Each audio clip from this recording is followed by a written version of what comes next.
Hi, Marvel fans. Welcome back to Tori Talks TV. I'm Tori. And I'm Dr. S. Today, we're going to discuss Ms. Marvel, episode 4. It's called Seeing Red. Now, there's not a lot of story resolution in this episode, but we get to hang out with her family. I loved Pakistan. it. I loved it from the beginning because the opening music was different, the titles were different. We got to see her on the plane, arrive in Pakistan, and just the sights and the sounds and the hustle and bustle. It was really cool. Yeah. Like, it made me feel like the equivalent city that I've been to is Bangkok because that's where my family is from. But there's a lot of similarities in those third world Asian cities. Yeah. So you saw some similarities? Yeah, That's like just so kind cool. of the way that the houses are, like the tight streets and the 4 people on a motorcycle and the little, well, in Thailand we call them tuk-tuks, those little 3-wheelers. Yeah. So I really love that. And eating food out of the bags, so good, delicious. You do that too? Yep, in Bangkok. Oh Yep, my the street gosh. food comes in little plastic bags and it's delicious. Just to be transported to like a whole other world. I almost was lifestyle. like, I just wanted to smell it because that's like one of those things, like when you get to like a foreign city and you just like the air hits you in the face and it just feels different, and then you can like smell the city too. And then you're just engrossed in it. Yeah, and it doesn't mean that's a good smell. Oh. But it's a signature smell. Okay. Yeah. Oh but my yeah, gosh. I loved it. I loved it that we got to go to Karachi and then like see her family and like the architecture. Well, Nani's house is exquisite. Oh my god, it's beautiful. I thought it was a palace or maybe an apartment complex, like our version, because it was so big. Yes. But I love its style, its aesthetic. Yes. And is that wealthy? It considered wealthy in Pakistan? Yeah, I'm in not. Karachi? I am not 100% sure. Gorgeous. I would think so. But did you notice though when they arrived and Nani and mom, I was calling her mom. Yeah. Had that little exchange, that little like critical. Oh, I was just like that tension, right? Like it could use a little paint. I was just like but I totally got that mom tension. I picked up on it as well, but we really get to understand why mom, or Muniba, is why that strained relationship has happened, because her mom, she thinks she has like these fantastical theories, and I love the way Nani is like so even keel about it. Like even when she was talking to Kamala about it, she said, oh, like these Bengals are trying to tell you something, and yeah, you might be a Djinn. But like she's so nonchalant. Yeah. Everything is just like, it is what it is. It is what it is, exactly. Right. Like the fantasy stuff that genetics. Yeah, that Kamala's mom wasn't into, she was all about, but it was her norm. And it's so interesting because that's what Kamala craves. Right. Is that she wants to know more about that whole aspect of her genetics and her history and everything. Right. But it's so different, like the everybody doesn't want the same thing in a mom. Yeah. And I loved how they kind of explored that. It excites Kamala and it terrifies her mom. Yes. So her mom's like, I just wanted a mom. Oh man, that's really sad. I know. If you think about it. But you can see both sides of it. Yeah. But I just like how Nani is sticking to her stories because it is real life for her. That is real. That actually happened. Yeah. And Kamala is on board for it. Yes. So okay, I learned a new term, ABCD. Oh, I had never heard that before either. American Born Confused Desi.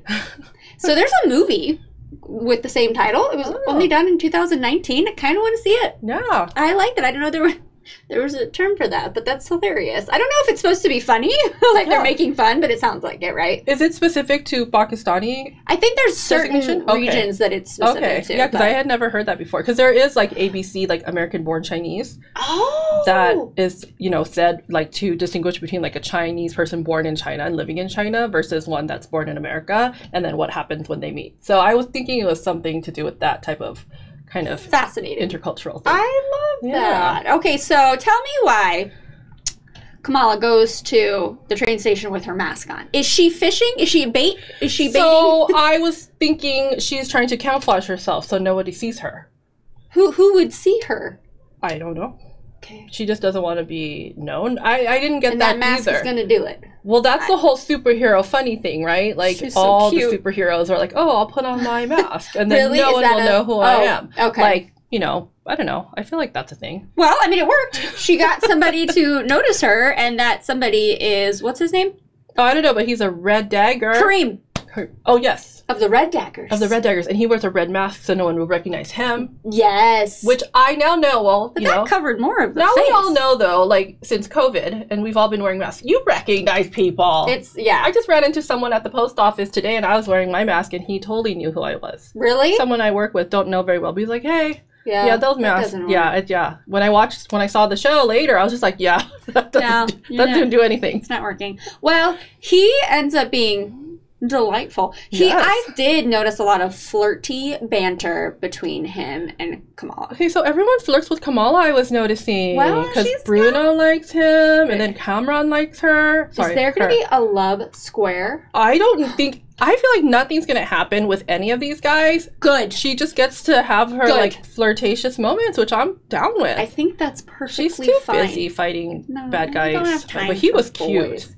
He was little hair, cute, and then their little fight sequence, like kind of like play fighting with each other. Yeah. Oh, I really liked that. How she kind of paused over him on her little purple.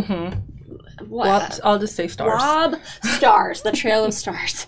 Okay, yes. So there's that, and then he is like, I'll take you to my leader. And then, so we meet that guy who unfortunately dies. I was so sad about that. Yeah, I wanted to know more about him. I know. He had such good stories to tell. He really did. Which I was trying to keep up with the whole Nor energy. Okay, so did you like that little exposition thing? Because have you now noticed that every single Marvel show that we have reviewed, there's a little exposition thing? There really is. And they always use cool special effects. Like you saw it in Loki, like the little, like the whole thing. So so we kind of got a better explanation. I'm not going to say that I still 100% understand it after those scenes. No. But it was kind of cool. So we basically understand that the Clandestines want to break the veil between the two dimensions so that they take over. I did like the illustration of it, like smashing the world as we know it. Right. Just to clarify, they're bad. If anybody was wondering, I wasn't sure. Yeah. Yes. Also, we know that the Bengals, we know what they say. They say, what you seek is seeking you. Didn't somebody say that? Like Gandhi or something? A fortune cookie? Okay. Oh, I don't know. It's just, I feel like I've heard this before. It sounded cool, though. But I love it. Yeah. Oh, I know. So, yes, there's this very long fight sequence. I'm sorry, I don't like long fight sequences. Okay, I have learned to love them. So another thing, a recurring thing in any Marvel MCU show is the destruction of a city space.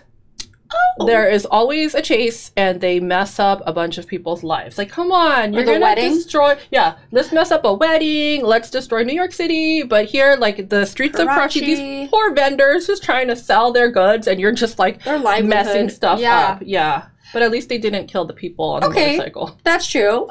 So after this very long fight scene, I'm sorry. Okay, I get it. You're fighting. Yeah, you're cool. Okay, sorry. Okay, anyway. But after that, the bangle is pierced, and then she is somehow transported to Partition time. Oh my god, that was... So I thought she was going to go to the other realm, but then she instead goes back in time. 1947, I'm getting with the Partition when that happened, right? So I was watching today with my children. My 7-year-old son asked me, what was the partition?